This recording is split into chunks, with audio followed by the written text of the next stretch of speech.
देश में 21 जून से सभी वर्गों को मुफ्त में लगेगा कोविड का टीका। केंद्र की गाइडलाइन के अनुसार की जा रही तैयारी।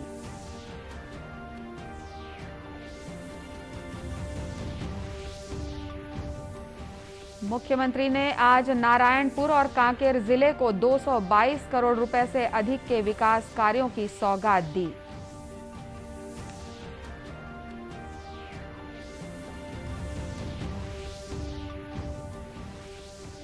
फ्लाइंग सिख पद्मश्री मिल्खा सिंह का कल देर रात निधन। राष्ट्रपति और प्रधानमंत्री ने दी श्रद्धांजलि।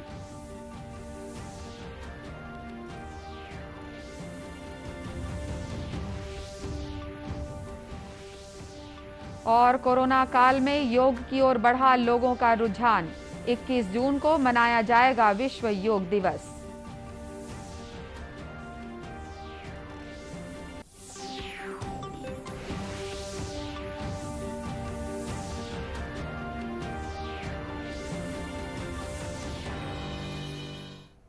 नमस्कार, आप देख रहे हैं दूरदर्शन समाचार। मैं हूं अनुराधा दुबे और अब समाचार विस्तार से।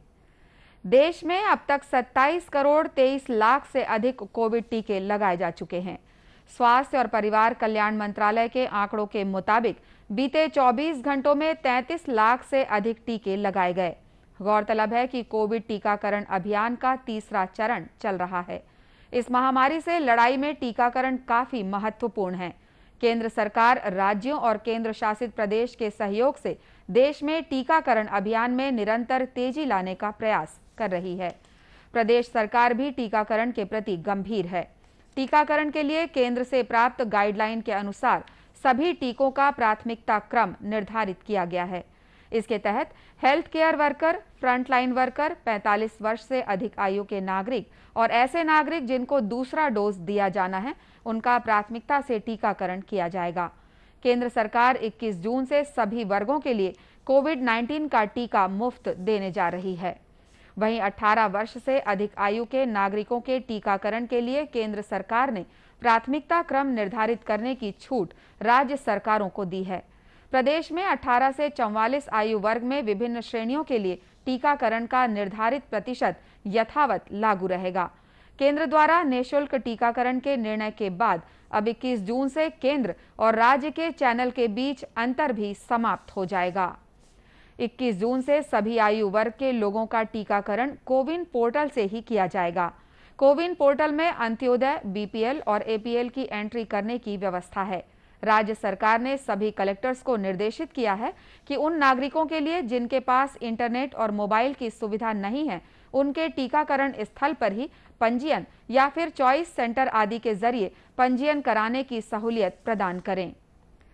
देश में कोविड मरीजों की संख्या लगातार घट रही है और अब ये घटकर 7,60,019 रह गई है। स्वास्थ्य मंत्रालय का कहना है कि 74 दिनों बाद कोविड के मामले 8 लाख से भी कम में पहुंचे हैं। मंत्रालय ने बताया है कि देश में अब तक कोविड से स्वस्थ होने वालों की संख्या 2,86,78,000 से अधिक हो गई है। स्वस्थ होने की दर बढ़कर 96.16% हो गई है। देश में कोविड जांच की क्षमता में भी काफी बढ़ोतरी हुई है। अब तक 38 करोड़ 92 लाख कोविड नमूनों की जांच की जा चुकी है। वहीं प्रदेश में भी लगातार जांच में इजाफा हो रहा है। बीते 24 घंटों के दौरान करीब 45,000 कोविड नमूनों की जांच की गई। इस दौरान संक्रमण के 509 नए मामले सामने आए हैं। वर्तमान में प्रदेश में करीब 10,000 कोविड के सक्रिय मामले हैं। मुख्यमंत्री भूपेश बघेल ने आज नारायणपुर और कांकेर जिले को 222 करोड़ रुपए से अधिक के विकास कार्यों की सौगात दी। मुख्यमंत्री ने रायपुर स्थित अपने निवास कार्यालय में आयोजित वर्चुअल कार्यक्रम के जरिए कांकेर जिले में करीब 153 करोड़ रुपए की लागत से 145 निर्माण कार्यों का लोकार्पण किया। वहीं नारायणपुर जिले में करीब 70 करोड़ रुपए की लागत के 130 निर्माण कार्यों का लोकार्पण और भूमि पूजन किया। कार्यक्रम को संबोधित करते हुए मुख्यमंत्री ने कहा कि कोदो, कुटकी जैसे उत्पादों को भी समर्थन मूल्य पर खरीदा जा रहा है। उनकी सरकार किसानों और वनवासियों के विकास को प्राथमिकता में शामिल कर काम कर रही है। विकास, विश्वास और सुरक्षा लोगों तक उनके संवैधानिक अधिकार पहुंचाए बिना आप किसी भी क्षेत्र में शांति की उम्मीद नहीं कर सकते। किसानों का हक था उन्हें कर्ज से मुक्त मिले, क्योंकि यह कर्ज ऐसे सिस्टम के कारण उन पर चढ़ा हुआ था जिसमें न तो पसीना की कीमत मिलती थी, न खेती के लिए पर्याप्त मदद मिलती थी। किसान के साथ साथ जमीन, गांव, पशुधन भी उपेक्षित थे। नरवा गरवा घुरवा बाड़ी योजना, अब जमीन भी उपजाऊ हो रही है और सिंचाई का भी इंतजाम हो रहा है। इस दौरान श्री बघेल ने विभिन्न शासकीय योजनाओं के हितग्राहियों और स्वामी आत्मानंद अंग्रेजी माध्यम स्कूल के बच्चों से भी संवाद किया। फ्लाइंग सिख के नाम से प्रसिद्ध भारतीय धावक मिल्खा सिंह का कल देर रात निधन हो गया। 91 वर्षीय मिल्खा सिंह बीते 1 महीने से कोविड संक्रमण से जूझ रहे थे। उपचार के दौरान ही उन्होंने चंडीगढ़ में अंतिम सांस ली। गौरतलब है कि एथलीट मिल्खा सिंह ट्रैक और फील्ड धावक थे। वे सेना में कार्यरत थे। उन्होंने एशियाई और राष्ट्रमंडल खेलों में 400 मीटर दौड़ में स्वर्ण जीतने का रिकॉर्ड बनाया। श्री मिल्खा सिंह ने 1958 और 1962 के एशियाई खेलों में भी स्वर्ण पदक हासिल किया था। उन्होंने 1956 में मेलबर्न, 1960 में रोम और 1964 में टोक्यो के ग्रीष्मकालीन ओलंपिक में भारत का प्रतिनिधित्व किया। खेल में उनकी असाधारण उपलब्धियों को देखते हुए उन्हें देश के चौथे सबसे बड़े नागरिक सम्मान पद्मश्री से सम्मानित किया गया। राष्ट्रपति रामनाथ कोविंद ने दिग्गज धावक मिल्खा सिंह के निधन पर शोक व्यक्त करते हुए कहा कि उनका संघर्ष और संकल्प भारतीयों के लिए प्रेरणा स्रोत बना रहेगा। प्रधानमंत्री नरेंद्र मोदी ने भी मिल्खा सिंह को श्रद्धांजलि देते हुए अपने ट्वीट में कहा कि देश ने एक महान खिलाड़ी को खो दिया है। श्री मोदी ने कहा कि उनकी जीवन यात्रा उभरते खिलाड़ियों के लिए प्रेरणा देगी।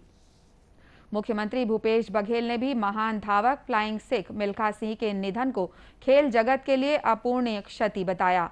श्री बघेल ने उनके परिजनों के प्रति संवेदना प्रकट करते हुए दिवंगत आत्मा की शांति के लिए ईश्वर से प्रार्थना की है। प्रदेश के जगदलपुर, दंतेवाड़ा और सुकमा सीमा पर कल सुबह सुरक्षा बलों और माओवादियों के बीच मुठभेड़ हुई। इस मुठभेड़ में एक महिला माओवादी मारी गई है। बस्तर आईजी सुंदरराज पी ने मुठभेड़ की जानकारी देते हुए बताया कि घटनास्थल से जवानों ने महिला माओवादी का शव बरामद कर लिया है। उन्होंने बताया कि ये मुठभेड़ करीब 2 घंटे तक चली। आईजी ने कहा कि पुलिस विभाग को मुखबिर से सूचना मिली थी कि बड़ी संख्या में माओवादी एकत्र हो रहे हैं। इसके बाद रात में डीआरजी जवानों को जगदलपुर, दंतेवाड़ा और सुकमा से सर्चिंग के लिए रवाना किया गया था। सरहदी इलाके में जवानों के पहुंचने पर माओवादियों ने फायरिंग शुरू कर दी। जवानों ने भी जवाबी कार्रवाई की।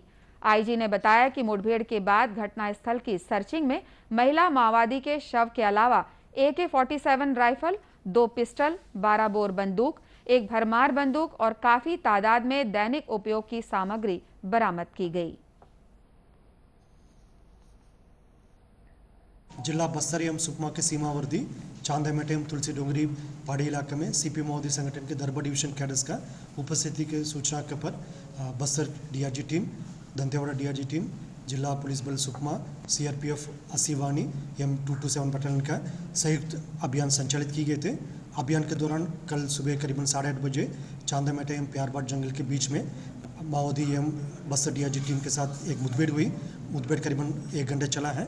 इसके पश्चात सर्चिंग के दौरान एक वर्दीधारी महिला माओवादी का डेड बॉडी, एक AK-47, एक 12 बोर, 2 पिस्टल एवं एक बर्मर, कुल 5 हथियार बरामद किए गए थे।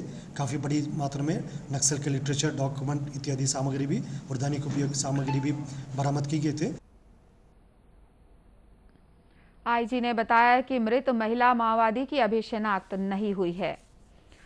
महामारी के इस कठिन दौर में संयमित जीवनचर्या और योग के जरिए लोग स्वस्थ रहने की कोशिश कर रहे हैं। योग के फायदों को देखते हुए हर साल 21 जून को विश्व स्तर पर योग दिवस मनाया जाता है। ज्यादातर लोगों का कहना है कि योग उनकी दिनचर्या का हिस्सा बन चुका है। भिलाई में भी लोग योग गुरुओं के मार्गदर्शन में योगाभ्यास करते देखे जा सकते हैं। योग कर रहे लोगों ने बताया है कि इससे उन्हें बीपी और शुगर के साथ ही आर्थराइटिस और कोरोना से भी राहत मिली है।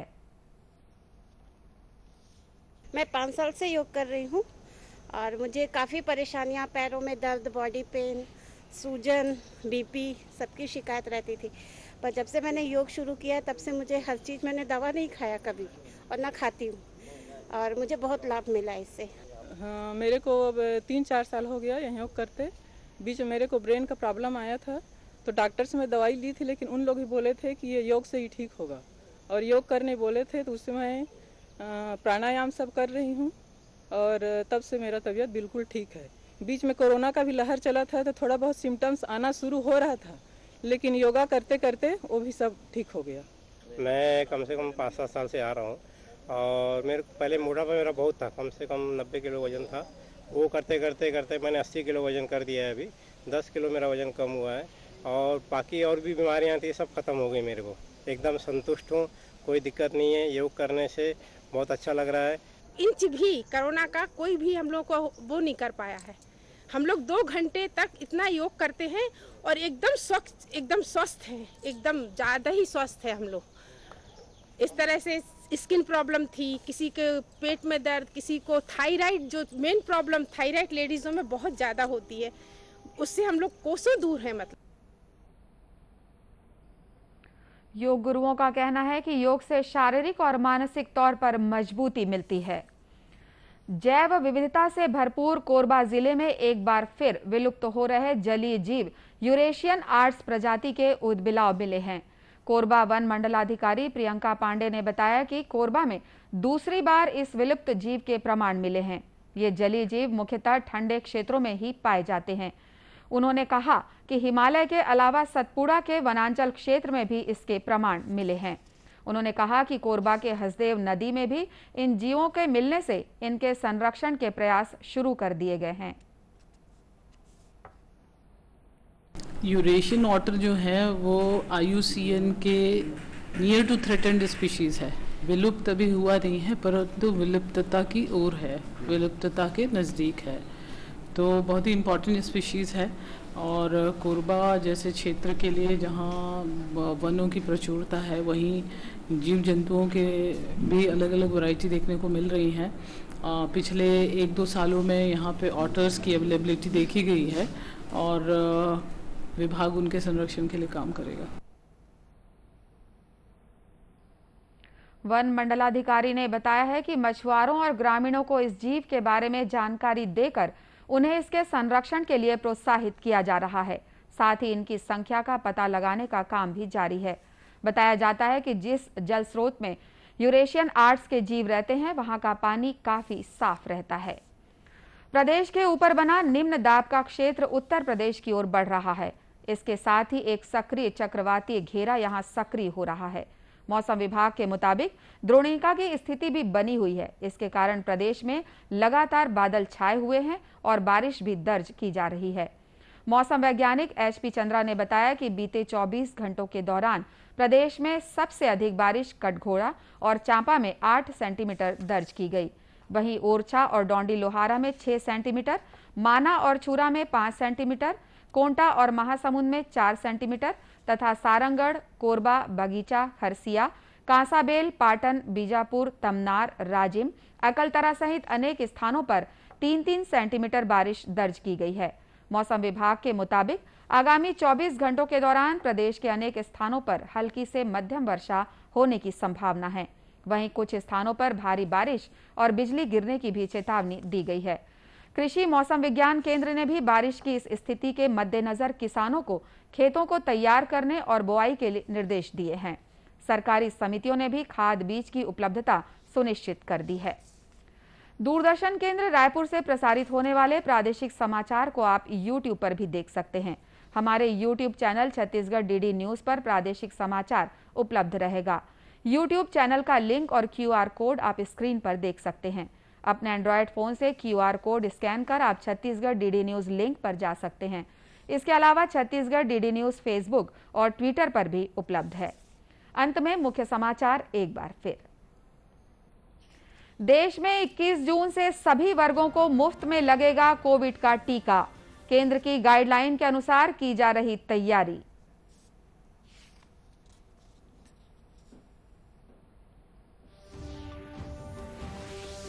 मुख्यमंत्री ने आज नारायणपुर और कांकेर जिले को 222 करोड़ रुपए से अधिक के विकास कार्यों की सौगात दी।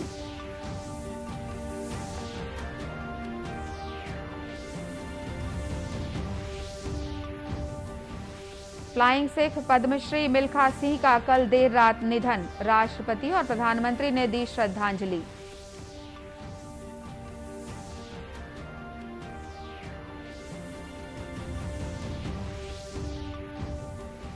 और कोरोना काल में योग की ओर बढ़ा लोगों का रुझान, 21 जून को मनाया जाएगा विश्व योग दिवस।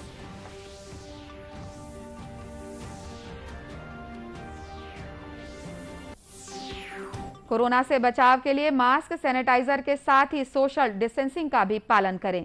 कोरोना को हराना है, मास्क जरूर लगाना है। इसी के साथ ये समाचार बुलेटिन समाप्त हुआ। नमस्कार।